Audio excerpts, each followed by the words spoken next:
اسے کہنے لگے کہ آج وہ خوشحال ہیں.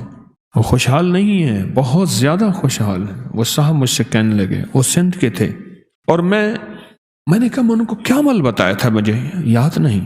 اس نے اشارہ کیا تو فوراً مجھے وہ سارا یاد آیا. انہیں میں نے 3 چیزیں بتائی تھی.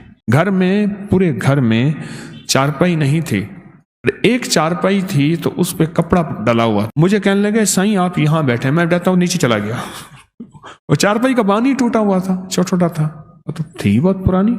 یعنی آخری درجے کی مفلسی، غربت، تنگ دستی. میں نے ان سے 3 چیزیں انہیں بتائیں اور 3 وعدے لیے. پہلا وعدہ یہ لیا، فجر کے وقت رزق تقسیم نہیں ہوتا. آج ایک لفظ دے رہا ہوں، وہ لفظ یاد رکھیے گا. بخت تقسیم ہوتا ہے. بخت جب بیدار تھا، بدبخت آنکھیں سو گئیں.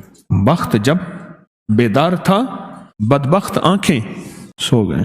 رزق نہیں، بخت کے اندر پھر رزق بھی ہے، عزت بھی ہے، وقار بھی ہے، شان و شوکت بھی ہے، نسلوں کے لیے بلندیاں بھی ہیں، راحتیں بھی ہیں، رحمتیں بھی ہیں، ثروتیں بھی ہیں، خوشیاں بھی ہیں، خوشحالیاں بھی ہیں. ساری نعمتیں بخت میں ہیں. بخت میں ایک تو میں نے ان سے عرض کیا تھا کہ فجر کے وقت یہ آیت الکرسی والا عمل کریں. آیت الکرسی والا 2011 میں آیت الکرسی کا عمل بتایا تھا کہ وہ وقت بخت کی تقسیم کا ہوتا ہے، بخت کی ترتیب کا ہوتا ہے، اور نصیب اور مقدر کے جاگنے کا ہوتا ہے. اور آپ حیران ہوں، کچھ لمحے ایسے ہوتے ہیں، کچھ ساعتیں ایسی ہوتی ہیں، کچھ گھڑیاں ایسی ہوتی ہیں، کچھ اوقات ایسے ہوتے ہیں.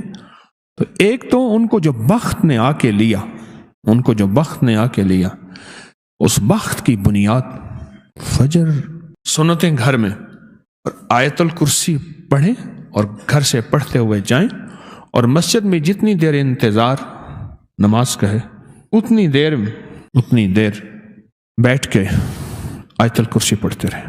ایک تو یہ عمل میں نے انہیں دیا تھا اور انہوں نے کیا. دراصل ہماری طبیعتوں میں ہے کہ بس یوں چٹکی لگائیں اور ہو جائے. وہی وقت تھا سونا بنانے کا، وہی وقت یہ آیت الکرسی اسم اعظم ہے. آیت الکرسی، اس کا لفظ اللہ سے شروع ہوتا اور عظیم پہ ختم ہوتا ہے. اور میں نے ان سے عرض کیا کہ سارا دن پڑھنا ہے یا اللہ یا عظیم. آیت الکرسی کا پہلا اللہ لا، اور ختم وَهُوَ العلی العظیم. حضرت علی کرم اللہ وجہ کا جو نام ہے وہ اللہ کے اسماء حسنہ سے ہے. اسماء حسنہ سے میرے اللہ کا نام ہے علی، العلی العظیم.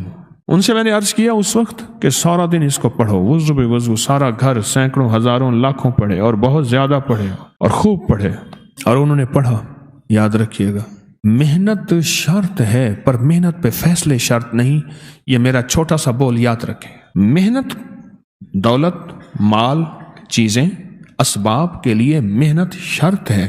ہاتھ پہ ہاتھ دھرنا ناپسندیدہ عمل ہے، پر محنت پہ فیصلے شرط نہیں ہے. یہ محنت پہ فیصلے بھی ہو جائیں یہ شرط نہیں کہ محنت پہ فیصلے ہو جائیں، یہ کبھی نہیں ہوگا، اس کے ہاتھ میں ہے. مجھے اماں رحمت اللہ علیہ کے الفاظ یاد آئے. فرمان لگے پترو کلام بھی تو اجازت مانگ دے اللہ کو. کلام بھی اوپر سے اجازت مانگتا ہے کہ اللہ میں اپنی تاثیر منتقل کروں یا نہ کروں. محنت شرط ہے پر محنت پہ فیصلے یہ شرط نہیں. محنت شرط ہے، لازم کرنا ہے. لیس الانسان الا ما سعی. دوسرا میں نے ان سے عرض کیا کہ وظیفہ پڑھیں سارا دن، یا اللہ یا عظیم، یا اللہ یا عظیم. سارا دن پڑھیں، سارا گھر پڑھے یا اللہ یا عظیم.